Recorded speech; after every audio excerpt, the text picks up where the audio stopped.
The Hereafter 26. I had a thought which I wanted to share.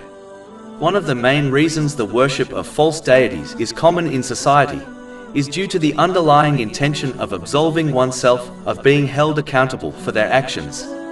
The non-Muslims of Mecca, during the time of the Holy Prophet Muhammad, peace and blessings be upon him, claimed that they worshipped idols in order to draw closer to Allah, the Exalted, as their idols represented different sacred beings, such as angels, which were close and beloved to Allah, the Exalted.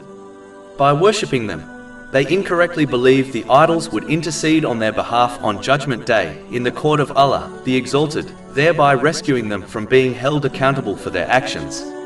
In their eyes, this was a free ticket to do whatever they pleased, as they would not be held accountable for their actions because of this intercession.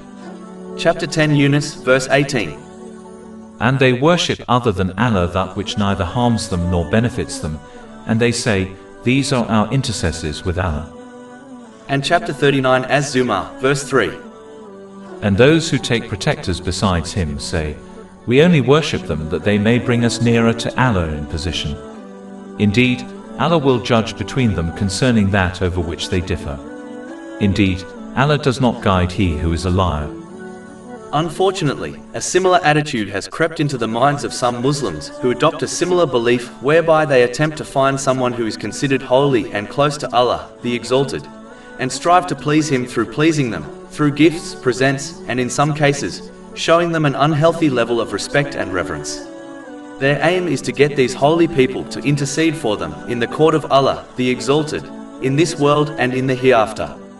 Even though supplicating for others is lawful, and intercession on Judgment Day on behalf of the believers is an established fact, yet this does not mean one is absolved from being held accountable for their actions.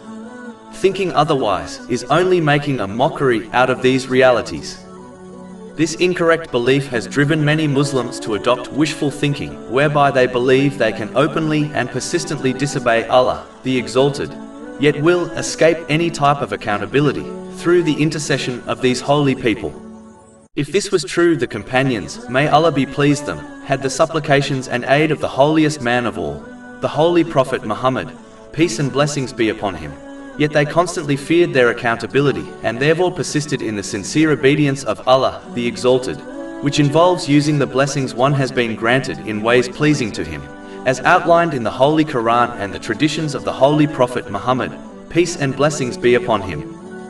Instead of attempting to find a way out of one's inevitable accountability, they should instead strive to prepare for it by fulfilling the commands of Allah, the Exalted, refraining from his prohibitions, and by facing destiny with patience according to the traditions of the Holy Prophet Muhammad, peace and blessings be upon him. Otherwise they may well encounter a strict and difficult accountability on a great day. Over 400 free ebooks, audiobooks, infographics, podcasts and blogs available on our website, www.shakepod.com.